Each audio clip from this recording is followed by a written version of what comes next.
And joining me now is Shirley Meng, who is giving the Symposium X talk from atom to system, Tera-Scale energy transition with better batteries. Welcome. Thank you. So give us some highlights from your talk.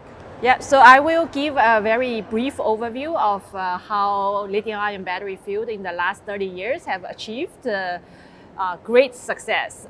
So our field is celebrating 30 years commercialization. The first lithium-ion battery is 1992. So I want to bring the audience through the journey, how breakthroughs in science actually enabled lots of breakthroughs in the battery technologies and how we reach where we are. And then I will spend some time to give a few good examples to show why material science is so important to enable those breakthroughs.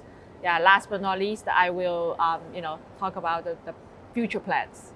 Let's talk about those future plans. I think what are the biggest struggles in this field of research? Yeah. So actually, the success of lithium-ion battery technology is a double-edged sword because now the materials used in the lithium batteries, like cobalt, nickel, even lithium itself, became rare commodities, right? Because the whole world, every countries, every place is trying to secure the materials.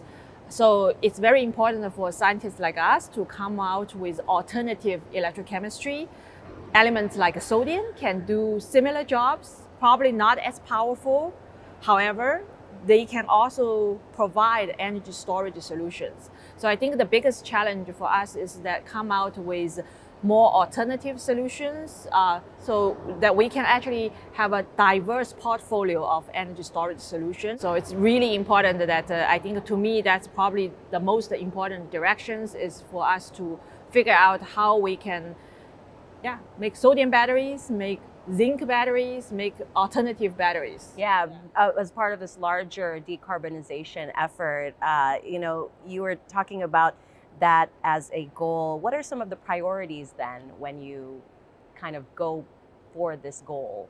I think, if I think about the society needs, what the society need right now is batteries that are no longer disposables. Batteries are assets. Once you own the batteries in the car or you own the battery in the house, right? So it's like a refrigerator for electrons. If you have those, they need to be really, an asset where you think about the recycling and then, trade it back and then, how you can regain the access after the treatment is done and then you can reuse those elements for storage. So priority number one, I would say that is to really try to figure out how we can build the battery system that are extremely resilient towards wider temperature operation, wider, fast charging, all the extreme conditions. And those requires material scientists to figure out all the degradation mechanisms, all the, very teeny little details from atomic and molecular level.